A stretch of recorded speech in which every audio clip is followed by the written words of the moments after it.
ചേട്ടൻ ഞങ്ങൾ ഭയങ്കരമായിട്ട് എന്റർടൈൻ ചെയ്ത ഒന്നായിരുന്നു നമ്മുടെ CCL. ആ പഴയ CCL തിരിച്ചു വരും. എന്തായാലും ഇത് തുടരണം എന്നുള്ള ഒരു ആഗ്രഹമുണ്ട്. ചേട്ടൻ ഹോളിവുഡിൽ അഭിനയിച്ചു നമ്മളോട് പറയാത്ത എന്താണ് ഡോണ്ട് വറി ഡാർലിംഗ് എന്ന് പറഞ്ഞൊരു പടത്തിൽ ചേട്ടന്റെ കാസ്റ്റ്. ചേട്ടൻ കേരളത്തിൽ ആദ്യമായിട്ട് ഫെറാറി കൊണ്ടുവന്ന സൂപ്പർ സ്റ്റാർ ചേട്ടനാണ് ഒരു സംഭവം ഉണ്ടായിരുന്നത്. ആ ഒരു സമയത്ത് എന്തായിരുന്നു നാട്ടുകാരുടെ പ്രതികരണം? മമ്മൂക്കയുടെ ഡ്രൈവർ കഴിഞ്ഞാൽ കേരളത്തിൽ ഏറ്റവും ജോലി കുറവുള്ള ഡ്രൈവർ ചേട്ടന്റെ ആണെന്ന്. ഡ്രൈവറിന് എത്ര സാലറി? എന്റെ ഡ്രൈവറിനുള്ള പണി ഞാൻ കൃത്യമായിട്ട് കൊടുക്കാറുണ്ട്.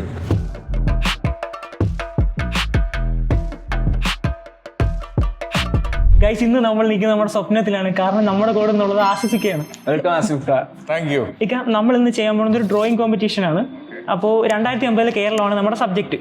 അഭിനയത്തിലുള്ള ഇക്കയുടെ ടാലന്റ് കേരളത്തിലുള്ള എല്ലാ മലയാളികൾക്കും അറിയാവുന്ന ഒരു കാര്യമാണ്. അപ്പൊ ഇക്കയുടെ അല്ലാതെ കുറച്ച് ടാലൻസ് ബാക്കിയുള്ളവർക്ക് അറിയാൻ വേണ്ടിയിട്ട്. അപ്പം ഇത് ഒരു 15 മിനിറ്റത്തെ ഒരു ഡ്രോയിങ് കോമ്പറ്റീഷൻ ആണ്. ഇതിൽ നമ്മൾ 3 പേരായിരിക്കും മത്സരിക്കുക. അതിൽ ജയിക്കുന്നവർക്ക് 1 ലക്ഷം രൂപയായിരിക്കും പ്രൈസ്. വരച്ചു തുടങ്ങുമല്ലേ? അപ്പൊ ഞങ്ങൾ വരച്ചു തുടങ്ങി. ഞാൻ കുറച്ച് കാഷ്വലായിട്ട് കുറച്ച് ചോദ്യങ്ങളൊക്കെ ചോദിച്ചോട്ടോ. ഇത്ര എഫേർട്ട് ഇട്ട് ഒരു സിനിമ ചെയ്തിട്ട് പല ക്രിഞ്ച് ബെസ്റ്റ് ആയിട്ടുള്ള ഇന്റർവ്യൂസ് പോയിരിക്കുന്നത് ഈ അരോചകമായി തോന്നാറുണ്ടോ? ഇറങ്ങിപ്പോകണം എന്നൊരു ലിമിറ്റ് വന്നിട്ടുണ്ടോ? ഇല്ല, ഞാനത് ചില ചോദ്യങ്ങൾക്ക് മറുപടി അർഹിക്കുന്നുണ്ട്, ചിലതിന് അർഹിക്കുന്നില്ല. അപ്പൊ അത് എല്ലാരും പെർഫെക്റ്റ് അല്ലല്ലോ. എന്റെ ചില ക്രിഞ്ച് സിനിമകൾ കാണുമ്പോൾ നിങ്ങൾ ഇറങ്ങി പോവാറില്ലല്ലോ. സിനിമ വളരെ കഷ്ടപ്പെട്ടാണ് സിനിമ ചെയ്യുന്നത്. പക്ഷേ ഇന്റർവ്യൂസ് ഒക്കെ ചെയ്യണത് അതിലും എഫേർട്ടായിട്ട് തോന്നിയിട്ടുണ്ടോ? എന്റെ ഒരു റെസ്പോൺസിബിലിറ്റി തന്നെയാണ് അത്. അതിനും കൂടെ ചേർത്താണ് പ്രൊഡ്യൂസർ എനിക്ക് പൈസ തരുന്നത്. അല്ലാതൊരു കാര്യം ചോദിച്ചോട്ടോ, ഇപ്പം അമ്മ സംഘടനയുടെ ഭാഗമാണല്ലോ. സപ്പോസ് ഭാവിയിൽ എന്തെങ്കിലും അമ്മ സംഘടനയുടെ പ്രസിഡന്റ് ആവാൻ എനിക്ക് ഒരു അവസരം ലഭിച്ചാൽ എന്തായിരിക്കും ചെയ്യാൻ ഉദ്ദേശിക്കുന്ന ഒരു 5 കാര്യങ്ങൾ?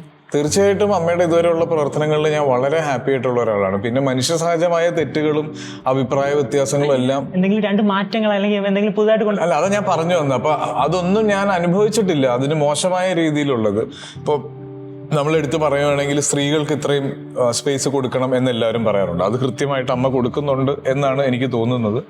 അപ്പം ഞാനായിട്ട് മാറ്റം കൊണ്ടുവരാനൊന്നും അങ്ങനെ ഈ ഇയർലി ഒരു ജനറൽ ബോഡി ഉണ്ട്, അത് 2 പ്രാവശ്യം ആക്കണം എന്നെനിക്കൊരു ആഗ്രഹമുണ്ട്. കാര്യം ഒന്ന്, നമ്മൾ ചെറുപ്പം മുതലേ സിനിമയിൽ കണ്ടിട്ടുള്ള ഒരുപാട് പേരെ നേരിട്ട് കാണാനും ഇന്ററാക്ട് ചെയ്യാനുള്ള ഒരു അവസരമാണ്. പലരുടെയും മറന്നുപോയ മുഖങ്ങളുണ്ട്. ഇപ്പൊ ചിലപ്പോൾ നമുക്ക് ഒരു സിനിമയുടെ കാസ്റ്റിംഗ് നടക്കുന്ന സമയത്ത് പെട്ടെന്ന് അവരെ ഓർമ്മ വരുമ്പോൾ അവർക്ക് ചിലപ്പോൾ ഒരു സെക്കൻഡ് ചാൻസ് കിട്ടാൻ സാധ്യതയുണ്ട്. അപ്പൊ അങ്ങനെയുള്ള ഗെറ്റ് ടുഗദേഴ്സ് കൂടുതലാക്കണം എന്നും, പിന്നെ ഈ പറഞ്ഞ പോലെ ഈ ഒരു സമയത്ത് ഒരുപാട് സിനിമകൾ ചെയ്തിട്ട് ക്യാരക്ടർ ആർട്ടിസ്റ്റ് ആയിട്ടൊക്കെ നിന്ന ആളുകൾക്ക് പിന്നെ അവസരം കിട്ടാത്ത ഒരു അവസ്ഥ വരാറുണ്ട്. അപ്പൊ അങ്ങനെയുള്ളവരെ എൻകറേജ് ചെയ്യാൻ കുറച്ചും കൂടെ അമ്മ സംഘടന എന്ന നിലയിൽ എന്തെങ്കിലും ഒരു പ്രവർത്തനം ചെയ്യണം എന്ന്. പിന്നെ വേറെ സംഭവം എന്ന് വെച്ചാൽ, ചേട്ടൻ 1 കൂടുതൽ സിനിമകളിൽ ചേട്ടന്റെ ക്യാരക്ടർ മരിച്ച ശേഷം ചേട്ടൻ അഭിനയിച്ചിട്ടുണ്ട് എന്ന് ചേട്ടൻ തോന്നിയിട്ടുണ്ടോ? ഉണ്ട്. ഞാൻ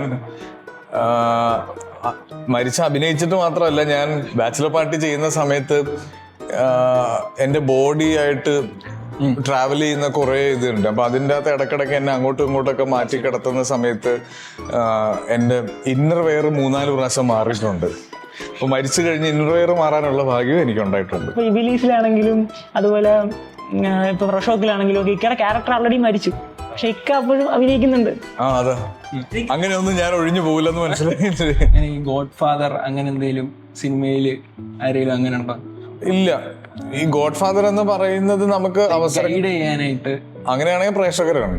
മലയാളത്തിൽ വിജയിച്ച ഒട്ടുമിക്ക സർവൈവൽ ത്രില്ലറുകളും ചേട്ടൻ ഭാഗമായിട്ടുണ്ട്. ഇപ്പൊ ടേക്ക് ഓഫ് ആണെങ്കിലും 2018 ആണെങ്കിലും വൈറസ് ആണെങ്കിലും. ഇപ്പൊ ചേട്ടൻ ഇപ്പൊ ഒരു മിസ്റ്ററി ത്രില്ലറിന്റെ ഭാഗമാവുകയാണ്. അപ്പോൾ ഇതൊരു വിജയ തുടർച്ചയാവാൻ സാധ്യതയുണ്ടോ? സാധ്യതയുണ്ട്. സീൻ മാറ്റുമെന്നൊന്നും എനിക്കറിയില്ല. എന്തായാലും ഇത് തുടരണം എന്നുള്ള ഒരു ആഗ്രഹമുണ്ട്. പണ്ട് ഓടുമ്പോ സിനിമ ഓടും എന്ന് എൻ്റെ അടുത്ത് തമാശക്ക് ഒരു സംവിധായകൻ പറഞ്ഞിട്ടുണ്ട്. ഇപ്പൊ ട്രാഫിക്കിലാണ് ആ ട്രെൻഡ് ആദ്യം തുടങ്ങിയത്. കുറെ ഓടിയിട്ടുണ്ട്, അപ്പൊ ആ സിനിമ ഓടി എന്ന് പറഞ്ഞു. അപ്പൊ അങ്ങനെയുള്ള വിശ്വാസങ്ങളൊക്കെ ഞാൻ എൻകറേജ് ചെയ്യാറുണ്ട്. അങ്ങനെയൊക്കെ ഇറങ്ങുമ്പോൾ നമ്മള് അതെ. ഇക്കയുടെ ലൈഫിൽ വളരെ ഇമ്പോർട്ടന്റ് ആയിട്ടുള്ള 3 സിനിമകൾ അനുരാഗ് കരിക്കും വെള്ളം, അഡ്വഞ്ചേഴ്സ് ഓഫ് ഓമനെ കൊണ്ട് കെറ്റിയോൾ, ഇത് 3 ഇക്ക എങ്ങനെയായിരിക്കും കാണുന്നത്? എനിക്ക് അതിൽ തന്നെ മറ്റേ അച്ഛൻ ക്യാരക്ടേഴ്സ് ചെയ്യുന്ന അടി കിട്ടുന്ന സീൻ മലയാളി യുവാക്കൾക്കൊക്കെ ഭയങ്കരമായിട്ട് കണക്ട് ചെയ്യാൻ പറ്റുന്ന ഒരു സാധനമാണ്. അതിനുശേഷം ഇക്കയുടെ റിയാക്ഷൻ ഇപ്പൊ 2018 നമ്മൾ സിമിലർ ആയിട്ട് അത് കണ്ടു. അപ്പം ആ ഒരു ഇതാണെങ്കിലും വീട്ടിൽ തല്ലി വളർത്തിയതാ, അത് കഴിഞ്ഞുള്ള റിയാക്ഷൻ ഭയങ്കര സൂപ്പർ ആയിരുന്നു. അപ്പം അത് 2018 നമ്മൾ കണ്ടു. ആ ഒരു കണക്ഷൻ എനിക്ക് തോന്നുന്നു അങ്ങനത്തെ കുറെ കാര്യങ്ങളായിരിക്കും. അത് നമ്മള് ഇപ്പൊ എന്റെ സിനിമകൾ ഇഷ്ടപ്പെടുന്ന പ്രേക്ഷകരും ഞാനും ഒക്കെ ഏകദേശം ഒരേ പ്രായമായതുകൊണ്ട് കണക്ട് ആവുന്നതായിരിക്കാം. അത് ഞാൻ അതിന് വേണ്ടിയിട്ടൊരു സ്പെഷ്യൽ ഒരു പ്ലാനിങ് ഒന്നും ചെയ്യുന്നതല്ല.